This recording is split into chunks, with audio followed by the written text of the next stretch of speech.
Welcome to Fat Larry's and our How-To Friday.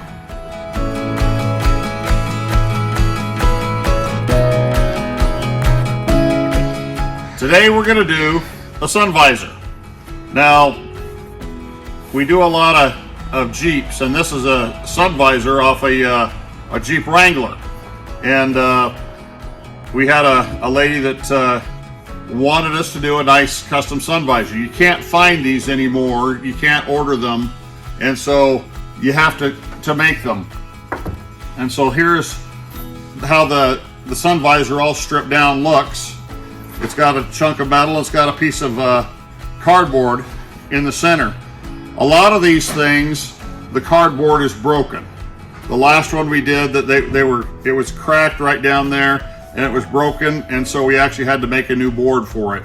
And we just do that out of hardboard, or you can do it out of plastic, or whatever you want to do it out of. But we just did that, and then we riveted it up back onto the mount. So this is what it looks like before. Now the other thing we did on this is we did it out of black leather, and the name of her Jeep is called the Black Widow. And so she wanted a Black Widow Spider. And since we're doing it in black, we didn't want to do the spider in black, so we did it in red and did the hourglass in black on top of that. So that's how we did it. And we did the spider on both sides, so however you got it, it's going to show the spider. So anyway, here's the process on how we did it. If you have ideas on ways to improve this process, I'd appreciate your input and letting us know. Take our visor, and what we did is we laid it out so that our visor would fit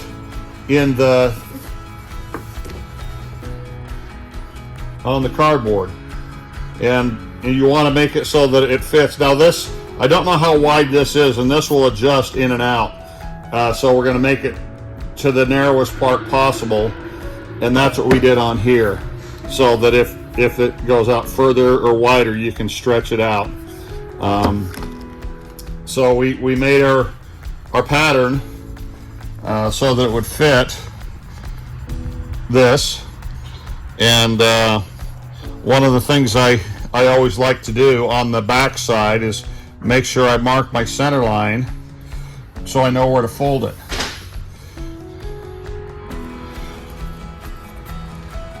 Now I cut this a couple of times because I didn't quite get it right the first time, and I didn't like how the pattern was.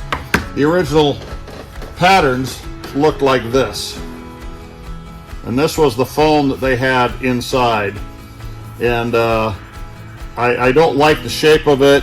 It just kind of looks goofy, and so we kind of made our own shape, and I like that shape better. It looks good, it's easy to do, it's easy to sew up. So don't feel like you have to make everything look exactly the way the goofy engineers at the factory did. Do it the way you want to do it. Now there's 2 or 3 different ways I've done them over the years, and here's one of them.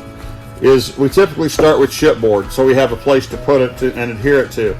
And sometimes I'll put foam on it. Now this is a piece that we started with foam. The problem I have with this is by the time you put it all together, you've got a good inch of material here, and it's hard to sew. And so if you put foam on it, you're going to have to spend some time sewing that or sanding that down to get it so it's thin enough, because a lot of these sewing machines you can't quite get it in there. I had a hard time trying to do it on mine, and I didn't like it that thick. So I tried it without the foam, and that's how we did this. And I like how it looks, and I like how it feels. And so that's how I'm going to show you today. So our leather, I laid out my leather with my pattern and traced it out so I knew where my center lines were.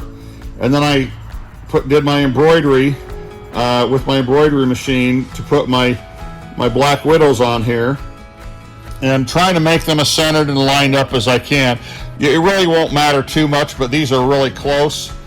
And the orientation's real similar. And so what we want to do now is we want to glue this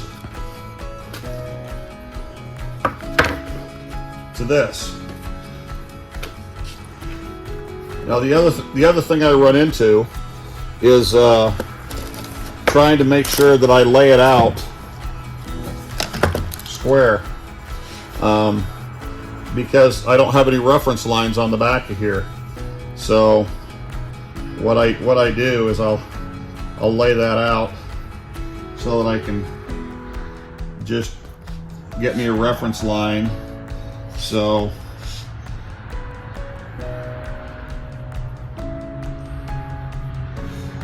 that when I lay this out here, I know where the center is. Because if I don't, when I lay that out, it's going to be shifted one way or the other. And I don't want it too far off center.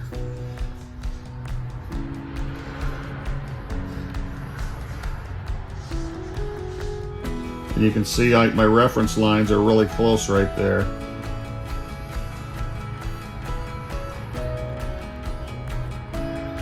And that's the other thing you can do, is you can reference it this way and then turn it over. And then just make you some reference marks.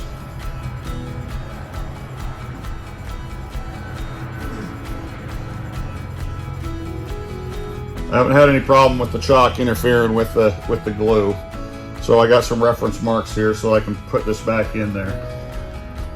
So now we're just using a glue, you know, a Houston glue. This I get from Houston, works well, and it doesn't need to be anything fancy. It doesn't need a permanent glue. And if it's a temporary glue, that we use this for templating and things like that. And so we keep a lot of this around, and it works really good for this. So we're gonna, I love it when you get a little piece of dried glue on there and it squirts straight up or across the shop or right on top of something you don't want it to.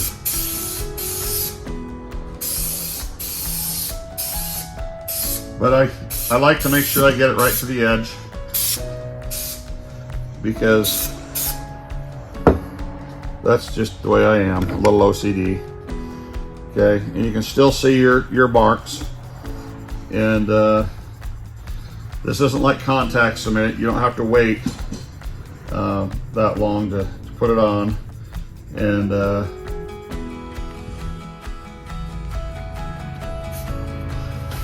then when I put it on, I push it down and I work it around, because I want to make sure that when I turn that over, that it's flat and it gets into all the places.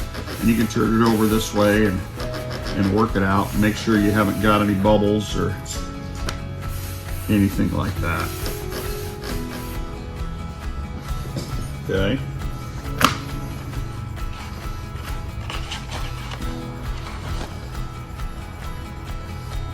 And then next, we're going to take our glue and we're going to spray on the back side. And I know people are going to say, well, why did you glue the whole thing? Because there's not going to be, you know, you're not gluing this to the middle. And it's just because that's what I do. From here, I'm going to start wrapping this. I want to make sure I got my, there's 3 tools that I have for this. I got a good razor blade, I got my scissors, and I got my tucking tool. And I'm going to start on this side here because that's the short side. Now there's lots of ways. I've seen guys that cut these things and they cut wedges and everything out on them, and that works too. But what I like to do is as I work around this corner here, and I'll just start right here, and as you see, you can get on this curve here, and if you start pushing that curve around, you're going to see your tucks right here. But you notice that leather will stretch. Now it's not going to stretch all the way and all the way down. But you notice that if you see that tuck is back there off the edge, so that when you take that tucking tool, it stretches that leather, so you get a nice edge there. And what I like to do is I take my scissors and I take and I tuck that, and then I take my tool and I press it down, and you can see that that's nice and flat there. So let's do some more of these around the edge here.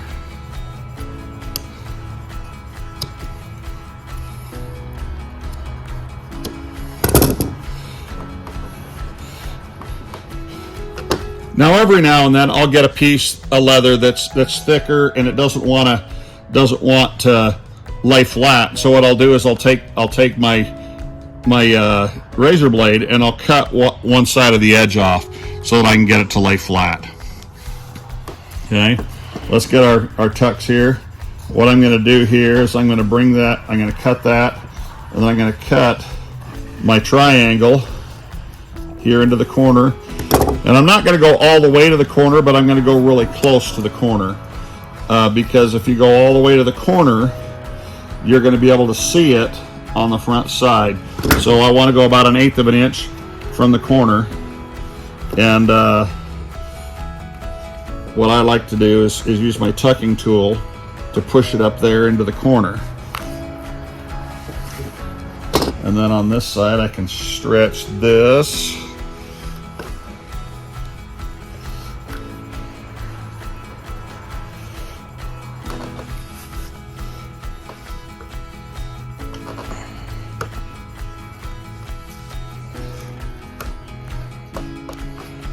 Now I'm really amazed at how much stretch I can get out of leather. Thanks to Phil and Justin at Bits and Stitching, my first time I ever stretched leather over a whole piece. They just kept saying, just keep pushing, it'll stretch, and it does. And if you just be patient and just work it, and it will stretch it, and it will shrink that leather. You can shrink it, you can stretch it, you can go both ways, and so you just got to be patient and just work at it until the leather does what you want. So here's an example of that leather going flat. And so what I'll do is I'll take and I'll just cut one side of it off, and or both sides of it off.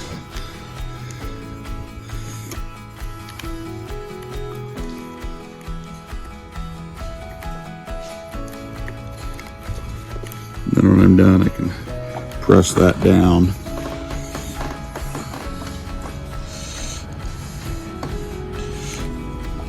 And then you can see that's nice and flat there. And when I flip that over to look at the other side, you can see that's nice and tight in that corner, and I don't see that corner there. Okay, so let's go ahead and finish around this.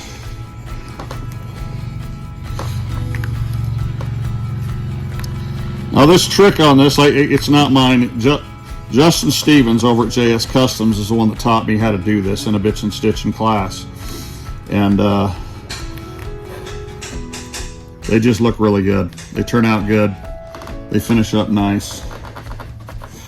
And so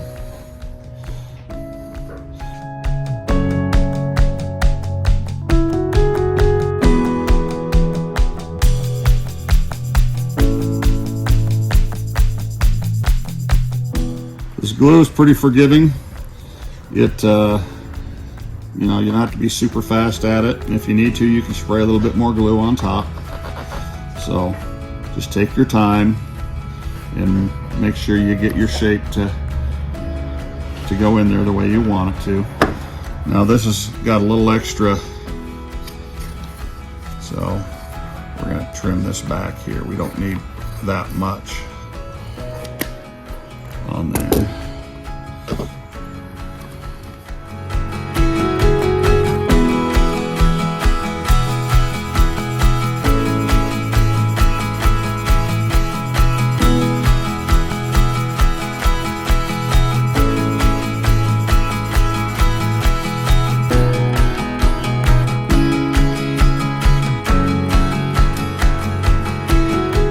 Keep pulling around. around, make sure it's following my lines and it's nice and tight. And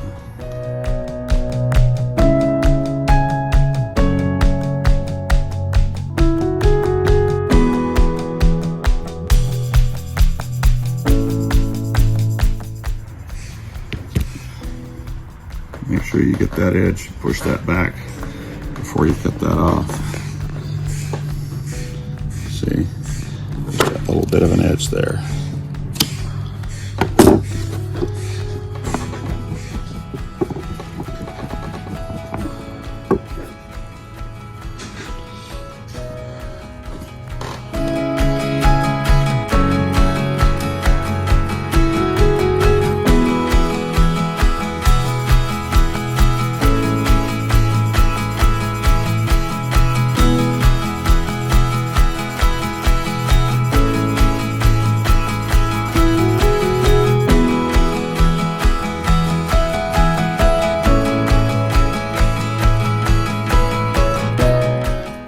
Too much excess, I'll cut it off, but I'm not too worried about that. Okay, so now we've got our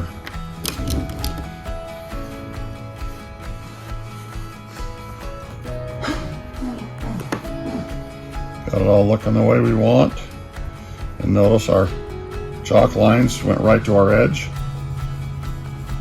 And so now what I like to do is I like to find a surface that I can roll this on, and that's where having our center line here helps a lot.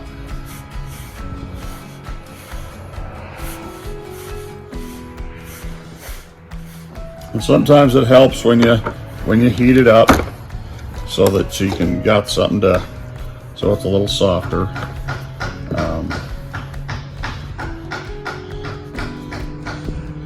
Then I'll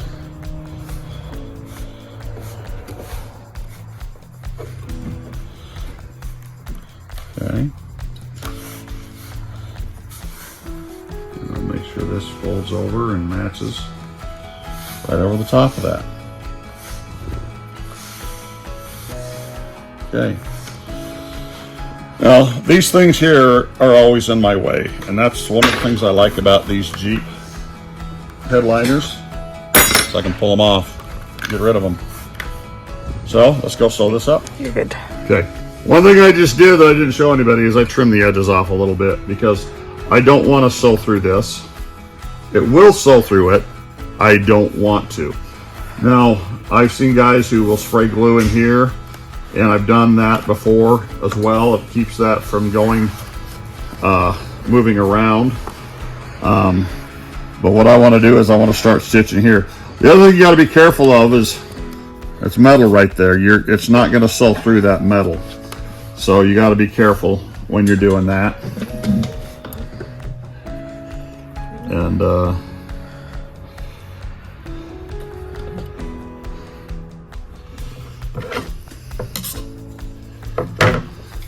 so I'm gonna take this and start it as close as I can. And I'm putting about an 1/8 inch seam on there. So I'm trying to get, or 1/4 inch right there. So, and my main thing is here is just make sure that I'm keeping this top as close to the edges as I can.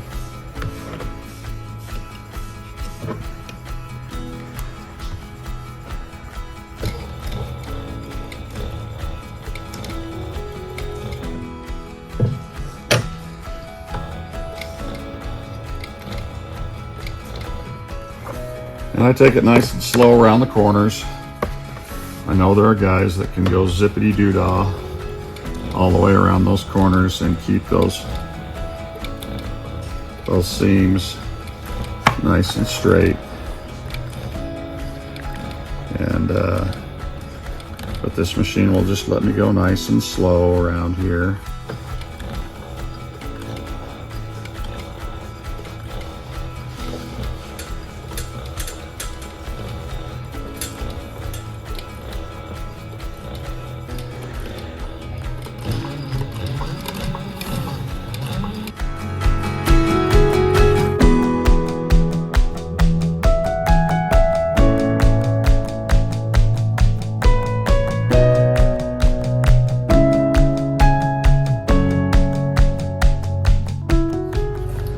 So there we go. We'll put a little leather cleaner on there and clean that up. But it turned out really good. A little missed a little bit right there, but that's okay. And getting those things to come out nice and perfectly smooth, it just takes some practice. And it looks like I still need just a little bit more practice. But they look really nice. They look really even. And I think they look real cool. So like us, share us with your friends, make comments, let us know what you think. If you have some other ideas and other ways to do it to make it a little easier or better, let us know. We'd always love to hear from everybody. And keep following us. This is Fat Larry. Have a great weekend.